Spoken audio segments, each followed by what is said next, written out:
Story 1. When I visited Chicago in 2010, I saw an old Navy store near the former Marshall Field's flagship. There were photos and candles outside the store, and people were murmuring and gathering around. As I stepped closer, I saw a photograph of a young black woman. Another young lady was standing alone nearby, looking somber. I think she knew the victim. She explained that the girl's boyfriend had found her at work and killed her. If I remember correctly, he killed himself after her. It was awful. I never learned her name. I still think about her sometimes. I don't know her, but I do know she deserved better. Rest in peace, sweet soul. I recently searched online because, for some reason, I was never able to find news headlines about her before this. May 7th marks 15 years since her murder. Her name was Trenisha Palms. Rest in peace. Story 2. I work as a housekeeper at a large hotel. During my first 3 months there, I went to clean a room and found a 39-year-old man hanging in the closet. He left a note apologizing to the staff and his family. He was dying of cancer and knew he would bankrupt his family trying to fight it. That was 5 years ago, and I still feel uneasy cleaning that room. Story 3. I received a kidney from someone who chose to be an organ donor after passing away. I now have a second chance at life. Story 4. When I was a child, we often walked to our town library. On the way there, we noticed that the local funeral home had its doors open. There were not many people inside, and my dad suggested we stop in and pay our respects. He was well known in town, so I assumed he must have had some acquaintance with the deceased. Later, he told me he simply noticed the low turnout and thought it would be kind to sign the guest book. I grew up knowing my dad was a genuinely good person for many reasons, and that man's funeral was just another example of that. Story 5. The person who jumped off the Golden Gate Bridge while I was there trying to jump off myself made it feel too real and scared me, so I went home. I am still alive and thriving 6 years later. God bless you, anonymous angel. Story 6. A friend of mine was a chef at a local hotel, and George was a waiter there. He was complaining of chest pains at the start of his shift. Later that same day, during a busy service, the manager gathered all the staff for a brief chat. He informed them that George had died of a heart attack while on a cigarette break. Immediately after, everyone returned to work and continued as normal. The extent of his memorial was a black and white in memoriam A4 printout on the staff bulletin board, which was removed within a month. He left behind no partner or children. This made me thankful for the people I know who would mourn my death. It reminded me not to work myself to death at a job I dislike, knowing that they would be looking for a replacement before my body was cold. Story 7. I witnessed someone commit suicide in a parking lot a few years ago, right in front of their family. That experience was very traumatizing. Story 8. Chester Bennington was an incredible artist. I loved Linkin Park while growing up and always wanted to see him perform live. His death broke my heart. Story 9. Robin Williams. I can't imagine trying to bring smiles and laughter to people's faces while struggling to maintain your own. Story 10. One of my children needed a few operations at the local children's hospital when he was only 6 weeks old, 25 years ago. He needed to spend time in the intensive care unit after the last procedure. And as we were being taken to see him, the nurse said, "Once we go through the doors into the ward, don't look left, don't look right, just keep walking and think that you're about to see your baby." We walked through the doors and immediately to our left, a room door opened and a priest walked out, followed by a sobbing father. I did not know the man or his child, and I hope he eventually found happiness again. At that moment, I realized my priorities. Ever since, the small stuff has never mattered. It's not the clothes you wear, the car you drive, or the house you live in. Health and the people you love are what matter most. I could walk past that man on the street and not know him, but his sadness and the brief glimpse of his pain changed my life. Story 11. There was a store where the cashier was tragically stabbed to death by an addict. I had been in that store about 15 minutes before. This incident affected me in many ways for a long time. Story 12. David Bowie. I cried for 2 weeks after he died. His death was unexpected, and you could just feel that cool left the earth. Story 13. Steve Irwin died on my birthday when I was a child. I love animals, and he seemed like a bright light that the world needed. Story 14. I work for a large company, but I am in field sales about 1,000 miles away.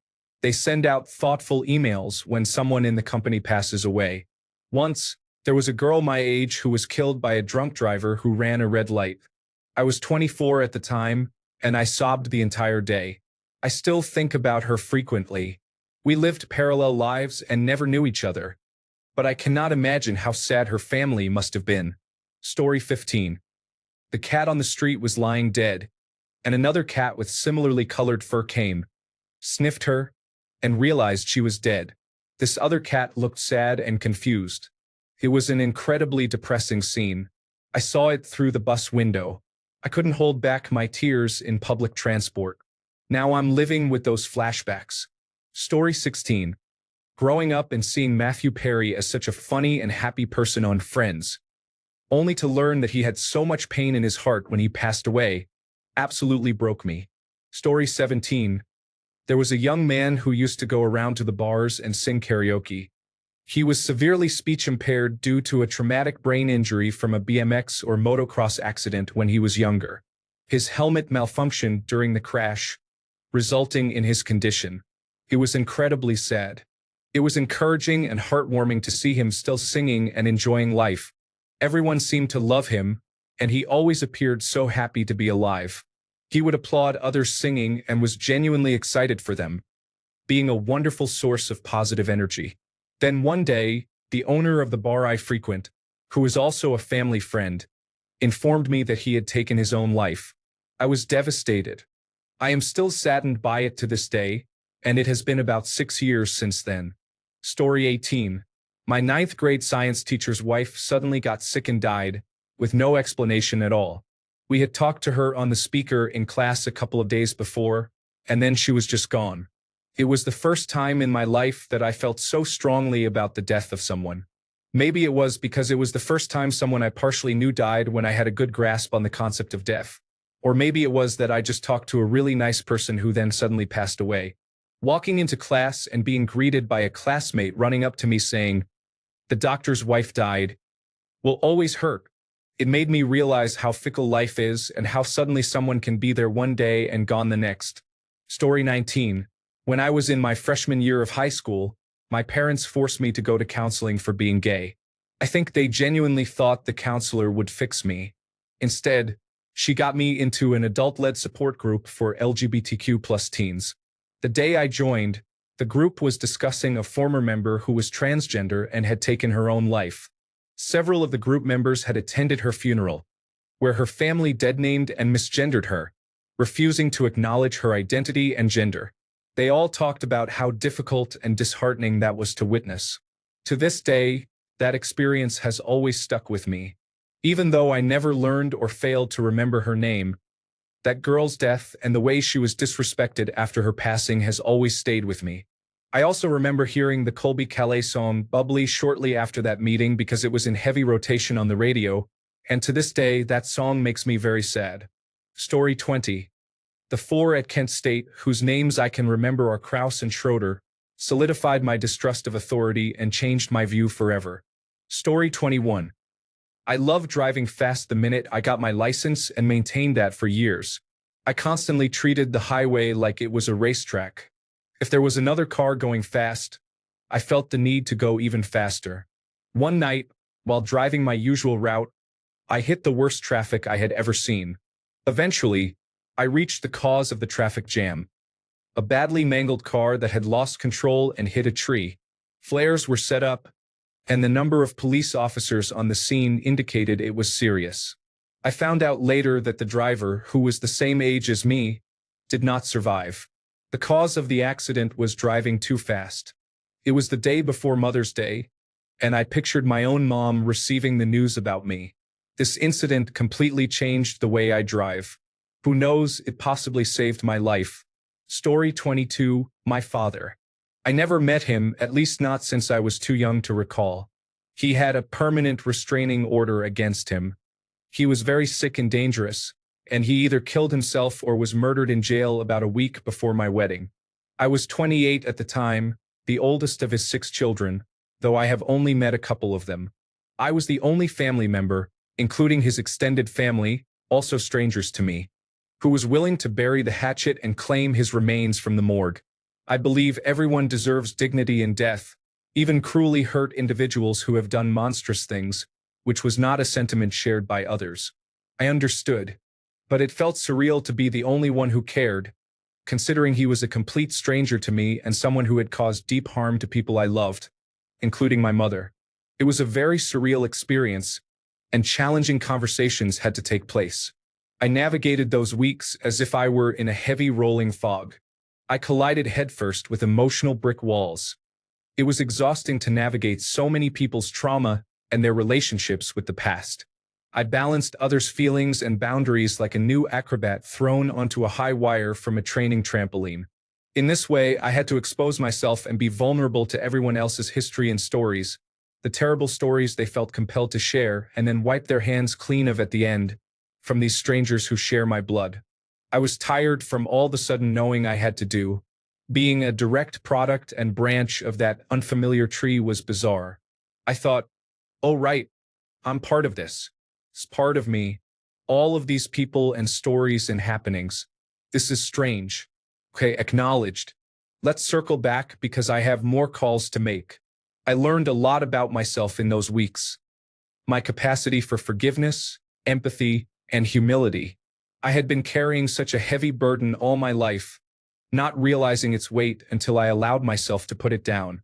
It's crazy that it's our choice. I'm pretty sure I aged a decade in a month.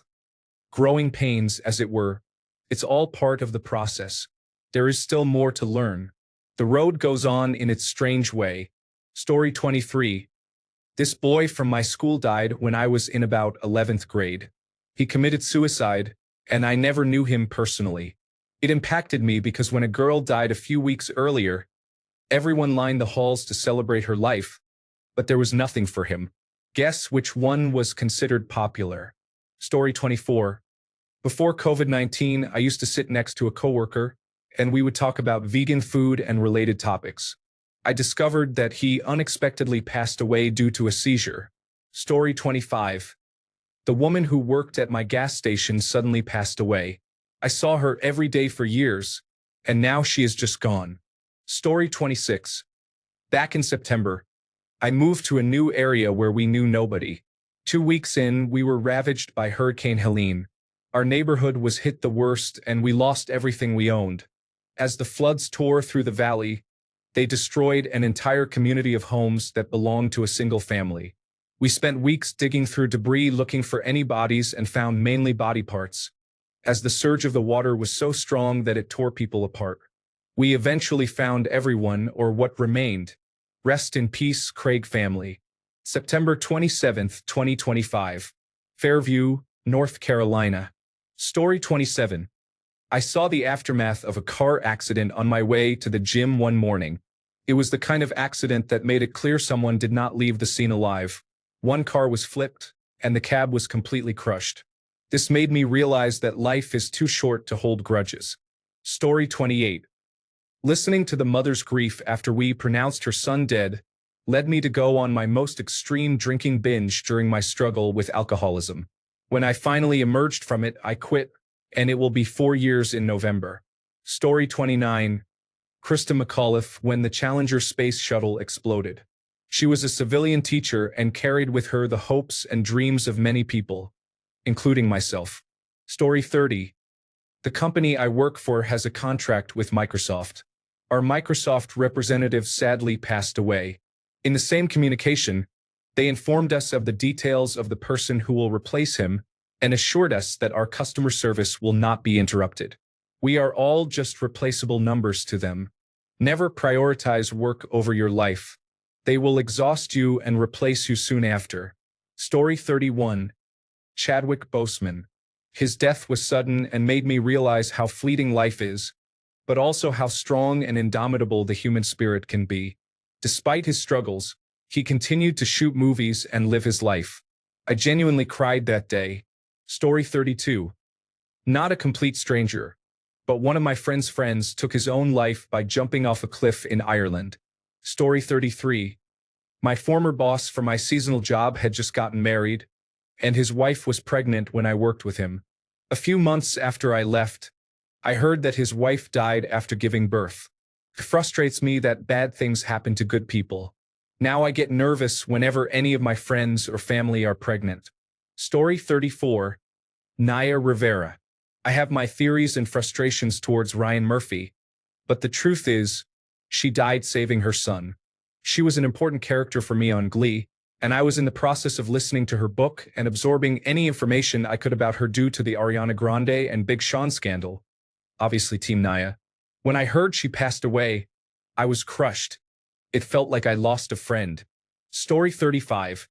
I just learned that Virginia Giuffre died by suicide on April 25th, and I never saw it on any television news broadcast or on Reddit. Virginia was the first victim to come forward in the Jeffrey Epstein case as Jane Doe 102. She was famously photographed with Prince Andrew's arm around her, with Ghislaine Maxwell in the background. Society failed that woman, and the media didn't care enough to inform us of her death. It is truly sad. Story 36. I work at a coffee shop that is owned by a church, though I am not religious. The cafe is on the church campus, so a big part of the customer base consists of church employees. One of the pastors who came in occasionally was hit by a car on his twin's birthday and died a few days later in the intensive care unit. I was so affected by this that I cried after work for weeks. He was a kind man the few times I met him, and it was horrible the way he died. What really troubles me is thinking about how his children's birthdays will be affected for the rest of their lives because it was the day their dad was killed. Story 37.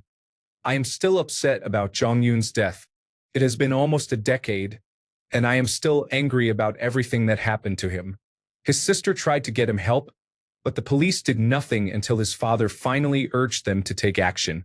Jong Yoon would likely still be alive if they had taken his sister seriously. Story 38. The host of America's Most Wanted, Adam Walsh, has a haunting story. He was the same age as I am. When he was 6, his mother left him playing video games at an Atari 2600 kiosk in the Sears at a mall in Hollywood, Florida, while she went shopping. He was kidnapped, and his severed head was found 2 weeks later, 130 miles away in a drainage ditch by the roadside. It's haunting, and as a parent, I cannot imagine the horror and grief. Story 39. My future sister-in-law was killed on September 11th before we met. It had a profound impact on my husband and his family. We had been dating for a couple of months when it happened, and it has shaped much of my life in the years since. Story 40. For me, it would probably be one of the random people I saw jumping from the burning Twin Towers. Those newscasts changed my entire hope for humanity and my perception of how evil we can truly be. Story 41. When Harold Ramis died in 2014, I visited the site of the Ghostbusters firehouse in Lower Manhattan and placed a Twinkie on the sidewalk in front of the building, which had several lit candles adorned with photos of Egon. Egon was always my favorite Ghostbuster, and his actor's death affected me deeply. I felt the same way when Lemmy Kilmister died in 2015, so I spent the day listening to Motorhead songs and feeling down about never having the chance to see them in concert. I did the same for Eddie Van Halen's death in 2020 and felt sad and uncomfortable watching old concert footage of the band, knowing that Eddie was gone. Story 42. Aaliyah. We were the same age when she died. I don't know why, but it still makes me so sad when I think about it. Story 43.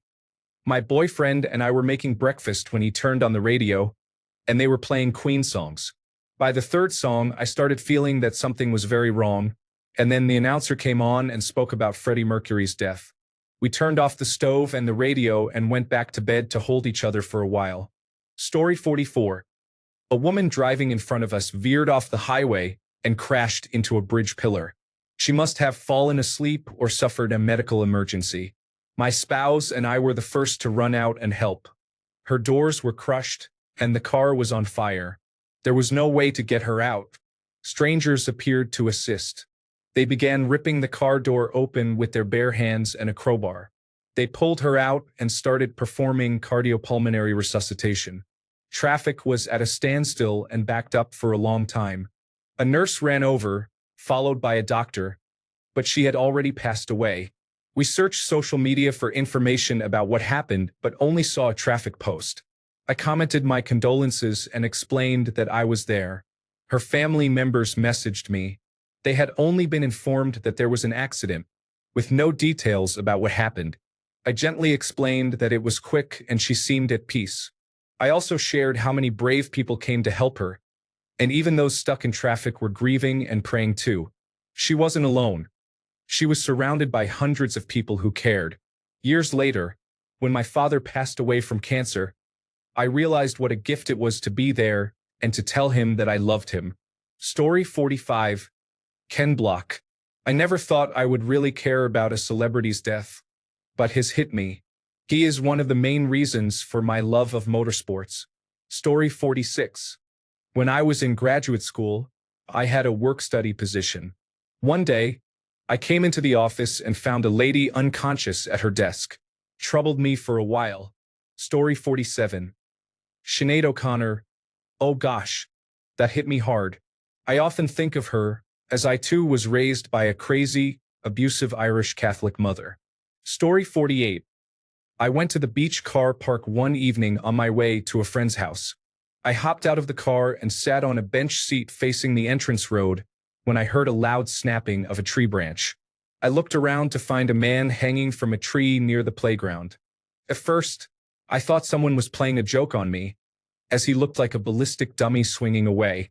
My dog and I walked around the corner and approached him, only realizing that he was a real person dangling from the tree branch. I knew there was nothing I could do to help him, given the deep purple color from his neck up and the tree branch snapping noise. I was sure he had broken his neck from jumping from at least 1.5 to 2 meters above. I jumped in my car and picked up a friend who was hitchhiking to the same house I was meant to be at. I drove back, explaining what had just happened and asking him to confirm what I had really seen. As we pulled into the beach car park, I lowered my visor to avoid seeing him again. My friend said, "Call the police." So we did and blocked the car park entrance until the police and ambulance arrived. To my surprise, the paramedics pulled a large machete out from under the driver's seat and went to cut the rope. When the man, whose name I found out was Thomas, hit the ground, they started CPR with chest compressions right away. I immediately opened my car door and started to vomit. It suddenly became all too real. I couldn't sit there any longer, so I started to drive away. It turned out my brother's ex and her roommate were friends with Thomas, and they wanted to meet me to ask what had really happened. Over the past 4 years, the roommate and I have become very close friends. Story 49. I am a nurse, forced to start working on a medical surgical floor after graduating, despite wanting to work in psychiatry. I have disliked my job from the start and was suicidal for a time due to the stress, trying to find meaning in my work. I have regretted every moment that led up to my becoming a nurse. On night shift, I admitted an elderly woman with dementia. I knew she was nearing death, possibly a week or less left. The following night, she was actively dying. She had mottled knees, agonal breathing, and an irregular heart rate. She was a do not resuscitate patient, so I could only administer opioids and ensure her comfort, as she was unconscious by that point. I followed my usual routine with dying patients, wrapping their legs in warm blankets, providing oral care, and administering medication. The family was supposed to visit by this point, but no one had arrived yet. I walked into her room just as she stopped breathing. I felt for a heartbeat, but it was very faint. I held her hand in her last moments and told her she was loved. I called the family to inform them that she had passed. They arrived, and everyone was understandably distressed. Once they had settled down, I went in to discuss matters related to the funeral home. The family was still in turmoil. I felt compelled to reassure them. She did not die alone. I was here with her when she passed. She was very comfortable, no pain at all. The family began to cry harder. The daughter said, "My biggest fear was her dying alone. Thank you for being there." She hugged me before leaving and reiterated how grateful she was that her mother was not alone in her final moments. I cannot recall any of these people's names. They were complete strangers. However, this experience made my career in nursing, something I have deeply regretted, make sense. providing comfort to a dying person and helping a family know their loved one died while being cared for reignited my passion for nursing. Story 50, Prince. I miss him every day. I never meant to cause you any sorrow. Well then, don't die before me. Story 51, Sir Terry Pratchett. I remember seeing the article and crying in front of the computer. My then partner came in, asked what happened, and shed a tear too despite never having read any of his books. Terry's books uplifted me during some of the worst points in my life. He provided me with a new outlook on life, an attention to detail, a shedding of false facades, and compassion for others. I still run the GNU code on personal projects. I see it as a tribute to a dear friend in a place where time and death do not exist. Story 52. My friend's mother passed away during COVID-19, and that made me cry. I am not usually an emotional person, but that day was different. Story 53. My first experience with death after becoming a certified nursing assistant was difficult. He reminded me so much of my grandfather. He would stay up late to tell me stories of World War II. When he passed away, I was overwhelmed with emotion. I went to offer my condolences to his daughter and ended up crying alongside her. She treated me to a massage about a week later. I think about him often. Story 54. Trevor Moore had signed on to be the showrunner of a show I was pitching at the time. He overdosed on his own moonshine a couple of months later during COVID-19, and the show never happened. Story 55. Whitney Houston was a difficult loss for me. My grandmother sang a lot when I was growing up, and I remember many of her songs being played. I was away in college getting ready for a party when my grandma called to tell me that Whitney had passed. My friend and I were in such shock that we just stopped what we were doing. It still makes me sad when I listen to her music because she had raw talent and seemed like such a bright light. Story 56. The things I hear and see in the news about people in Ukraine, Palestine, and Sudan are distressing. With the internet, we learn about everything happening in the world. Daily, I encounter painful stories that make me want to cry. Story 57. Not exactly a complete stranger, but I'll share my thoughts. One of my classmates jumped off a parking garage during my freshman year. She was a junior. This happened about 2 weeks before the pandemic. Her death sent me into a deep depression that I still haven't fully recovered from 5 years later.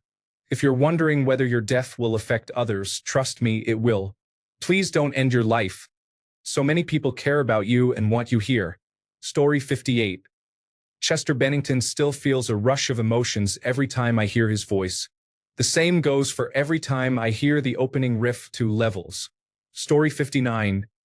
Not sure about the past, but I am getting ready for David Attenborough. I love that man and he turned 99 yesterday. Story 60. My sister, who struggled with drug addiction, had a man living with her. He died in her apartment, and she neglected to inform anyone. She eventually called for emergency assistance well after he had begun to decompose. She refused to return to her apartment and moved back in with our mother, who had custody of her children, preventing my sister from having contact with them. As a result of that decision, the children were placed in foster care. I ended up adopting them, despite having no intention of becoming a parent, which completely changed my life. I never met the man who died. Story 61. Not a real person, but a show character. When Jean died and Son was screaming from the helicopter in Lost, I sobbed a lot. Story 62. The teenage boy who was chased out of a store and shot dead by the shopkeeper in front of 7-year-old me in the South in the mid-1960s. I didn't understand why that happened. I didn't understand that a young black man could be murdered by a white man without any judgment. Racism is evil. Story 63. Chris Cornell, I was a happier person before he died. Now I'm happy, but I feel a constant void inside. Story 64. At my previous job, a woman had just been hired, and I learned that her husband was seriously ill. She needed extra income to help pay for his medical bills. Before her start date, she resigned because they discovered that his diagnosis was terminal, and he only had a couple of months to live. She wanted to spend as much time with him as possible before he passed away, without a job interfering with their final moments together. Something about that broke me, and I went into another room and sobbed. I went home and hugged my fiancé for a long time, and he held me as I cried. I can't imagine the pain of knowing you're in the last weeks with your partner. This experience made me more aware of the time we have here with our loved ones, and it deepened my appreciation for it. I needed this reminder. Thank you. Story 65. I was working as a tow truck driver at the time and was on call. I responded to a fatal motorcycle crash. The rider was being chased by a police cruiser and tried to pass a truck on the left as the truck was making a left turn. The rider flew off and collided with the corner of a house. I towed the motorcycle and truck back to the tow yard. This wasn't my first fatal incident, but I swear the rider stayed with me for a week, like he was right behind me, unsure of what was happening. That's the feeling I had. I've been to a number of fatal crashes in the tow truck and as a medic the year prior. I had never experienced anything like that before. Story 66. Matthew Shepard was a young queer person when he was killed. I am almost 50, and I think about him regularly to this day. Story 67. While out for a run in college, I found myself right next to a head-on collision involving an SUV and a Honda Civic from the 1990s. I jumped over the guardrail while the SUV was still rolling off the hood of the Civic. I managed to bend the passenger side down enough to reach inside, yell to the driver, and turn off the car. I kept urging him to stay awake. Fortunately, we were within a mile of the hospital, so the ambulance arrived quickly. I stood at the front of his car and watched as a paramedic attempted to intubate him from the rear seat. If you haven't seen someone intubated in a situation like this, it's far more aggressive and the throat moves around a lot more than you would expect. He didn't survive and died there in the car in front of me. That moment triggered a realization in my mind regarding my running career. I became acutely aware of how short life is and how quickly it can change. Story 68. Jake Phelps was the editor-in-chief of Thrasher magazine. He was a guiding force for a generation of skateboarders and curated the best skateboard magazine ever. His decisions on what to print in those pages helped shape who I am today. Story 69. I found a person who died by suicide hanging from a tree at my favorite local national park. I called the police and took them to the scene. There, but for the grace of God, go I. Story 70. Leela Alcorn lived in a town near mine and was around my age, so her death had a profound impact on me as a fellow transgender person. Story 71. Robin Williams was like a father to us.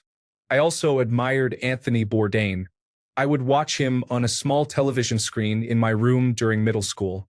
My family didn't travel often. Vacations were typically at a budget resort in Cancun or Disney on occasion, but mostly we camped at state parks. I am grateful for all the memories and the effort my parents put in, but it was Bourdain who opened my eyes to the wider world and taught me the beauty of travel and how to travel respectfully. What a legacy. Story 72. Hasn't happened yet, but for most of my life, I have believed that Vladimir Putin's death will be one of the most significant moments for the world. Story 73. John Lennon, it was so stupid and senseless, and I often wondered what new songs he would have created had it not been for a person with a warped mind. Story 74. Maggie Smith made me cry my eyes out when Professor McGonagall died. It still makes me whimper to think about it. Story 75. I used to work in a call center where I regularly spoke with very sick patients, some with terminal illnesses.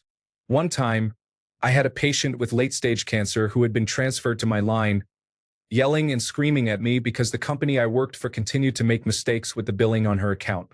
She was understandably upset, and I managed to de-escalate the situation and gain her trust by taking the time to fix the recurring issue on her account. She requested that I check on her account each month and call her to verify that there were no issues. I agreed. It was the least I could do. Patients already deal with a lot of stress, and billing issues due to corporate incompetence should not be one of them. During our monthly check-ins, we chatted and eventually became friendly.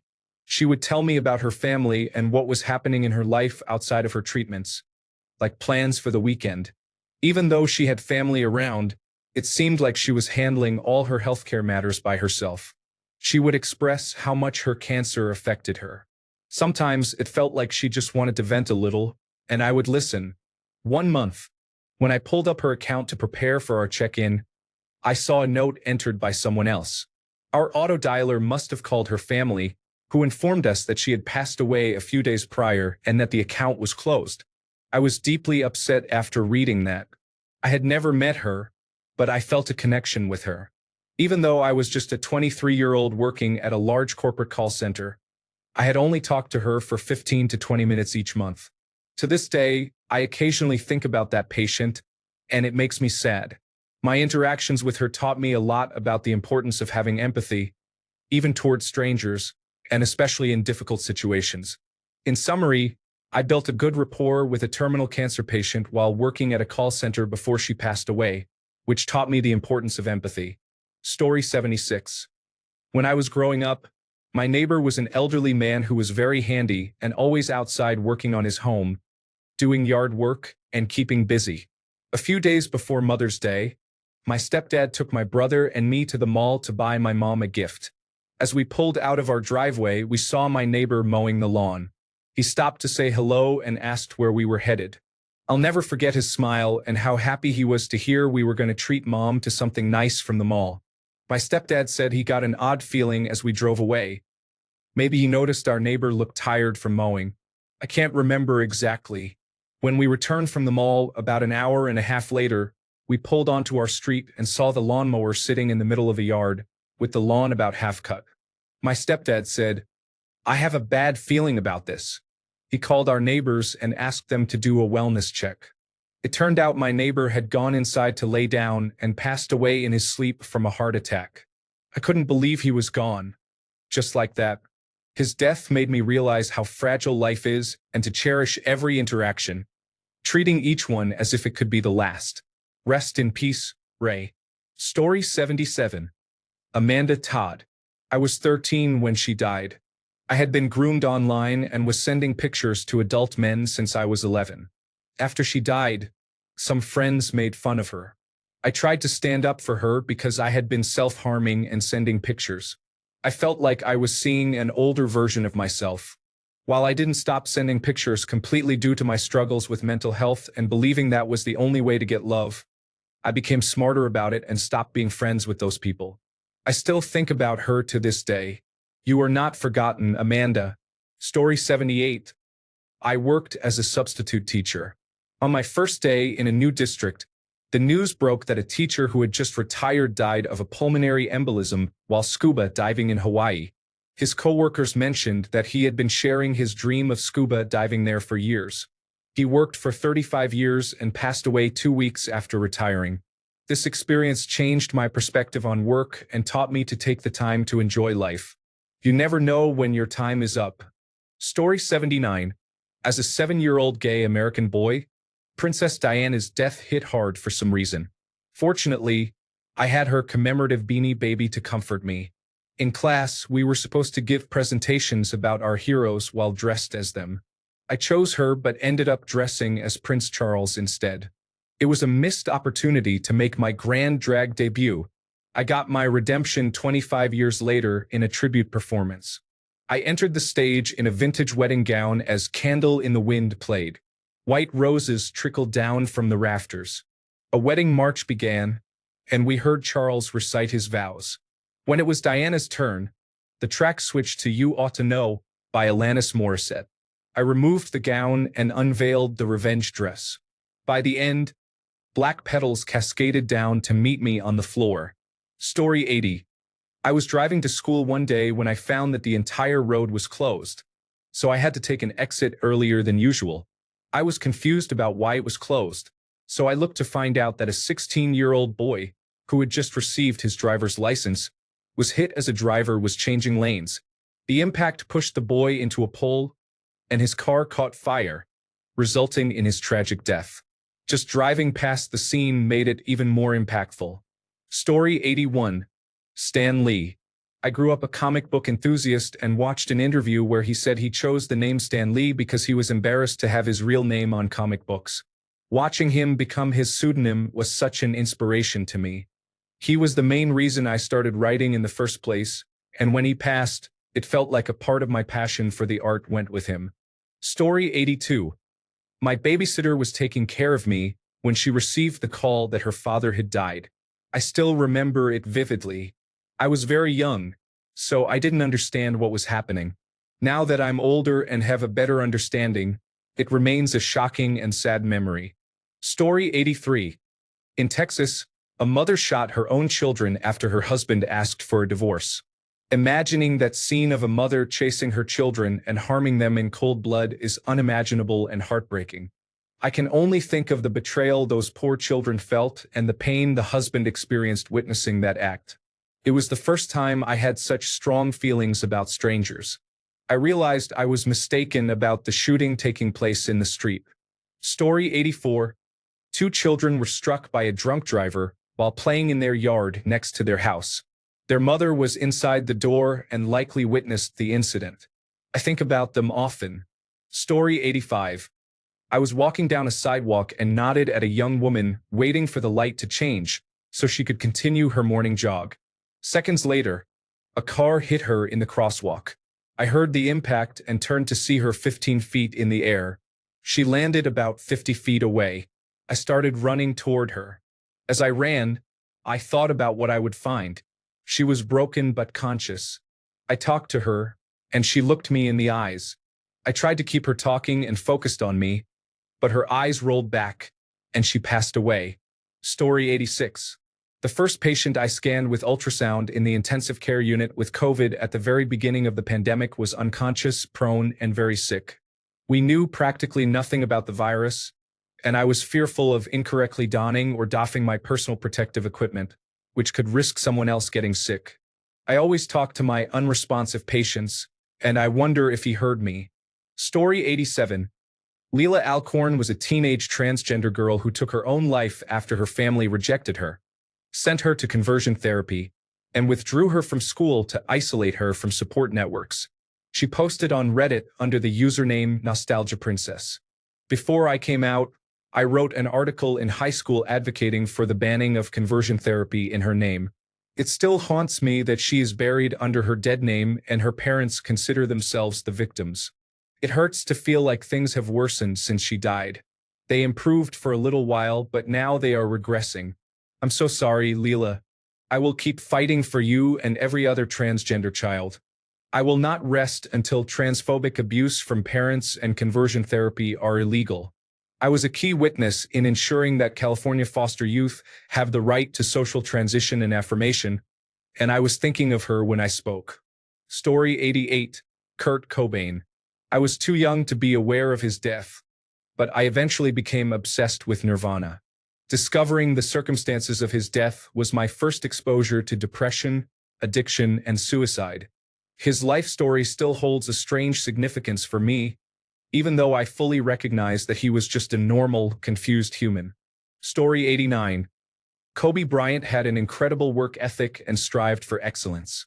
After retiring from basketball, he went on to win an Oscar for his first animated film.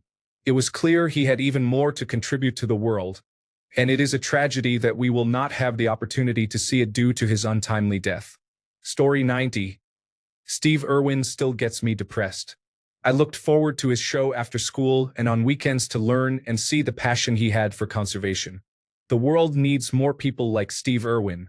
Story 91. A boy 2 years ahead of me in school took his own life by overdosing. I didn't know him, but I was experiencing severe depression at the time. The school held only one assembly on the dangers of drugs and never discussed it again. Story 92. A student at my school passed away in an accident when I was in late elementary school. He was in the grade below mine. When I attended his funeral, I completely broke down. It was the first time I had seen an open casket, and he was just so young. I believe it was the first time I confronted the reality of our mortality. Story 93. My mother's coworker was murdered. They weren't very close, but the woman was a hospice nurse and worked with my mom, who is a hospice chaplain. I was saddened that such a wonderful lady died so early. My mom told me she was a pleasant person and good with the people needing care, and she was devastated. I was sad too, but I was heartbroken when I found her service pamphlet and discovered she had the same first name as my boss, who was facing some personal challenges at the time. I noticed she looked extremely young in her photo and learned from my mom that she had a young son around the same age as my kid brother, who now had no mom. Since that day, I have not taken any coworker for granted again. I remember the day after when I saw my boss, I gave her an extra hug. I also make it known that I love and appreciate my coworkers. Story 94. Not anyone glamorous or well-known, but every child who is murdered by their parents or step-parents. Every single vile thing I've read lives rent-free in my head forever. Story 95. A man named Jeff Nix was a dog rescuer, specifically focused on boxers. He was part of a boxer dog Facebook group that I joined after I fostered my old boxer, Cruz, and ended up keeping him. I didn't know Jeff well, but he was always the first to jump into action to help get a dog to a loving home or out of a bad situation. He would transport dogs from state to state and had many boxers himself. Some were his, while others were with him temporarily. He did whatever he could to help these dogs. I only ever interacted with him in the comments on his posts and occasionally sent direct messages about the dogs. He had surgery and was off the road for a couple of days to recover. Then, one Saturday, there was a need to get a few dogs from a bad situation to their forever homes, and he was ready to go. I remember reading the post and feeling uneasy. I knew he had just had surgery and was on pain medication, and since I have anxiety, I started to worry. I intended to comment, "Drive safe," but didn't, as it felt strange for some reason. He left with the dogs, smiling. He dropped off each dog at their new home, but unfortunately did not make it back himself. There was a tragic car accident. I woke up Sunday morning, scrolling through Facebook, and saw the post sharing that Jeff had passed. It hit me hard, and I couldn't stop crying. This was years ago, 5 or 6, and even now the tears still come. Many people in the boxer community continue Jeff's tradition of having a McDonald's burger for every dog he rescued and transported. A plain cheeseburger with no onions. I ordered 2 for my boy Cruz that night in Jeff's honor. Rest in peace, Jeff Nix. Story 96. In 2017, a friend of mine took his own life. A few days later, Chester Bennington did the same. Coincidentally, my friend's name was quite similar to Chester's, and they both did it in the same way. This is not meant to minimize Chester's death. It was tragic. At that time, it felt like adding insult to injury seeing it plastered all over the news while we were already grieving. I can only imagine what it's like to have your friends or family member's death publicized in such a way. Story 97. My mother had a fiancé who died in Vietnam. It is safe to say that had he not been killed, my parents would never have ended up together, and I would not exist. Story 98. I wanted to be an astronaut until January 28, 1986. My dad let me stay home from school so we could watch the launch together. We sat in stunned silence after the Challenger exploded into a million pieces. Story 99. Not a direct friend, but rather a friendly acquaintance, we bonded over Club Penguin. It was rather silly, but he didn't have an account, so I lent him mine. When I was in school, he was found hanging in his room. Apparently, he tried to stop it. The heartbreaking part is that he had a twin brother, and when I said hi to him, I couldn't stop thinking about his brother. Seeing their mother saying goodbye while holding back tears is something that pains my heart, as I think about the possibility of my own mom burying me. Thanks a bunch for sticking around till the end of the video. Remember to subscribe, and until next time, stay awesome and goodbye.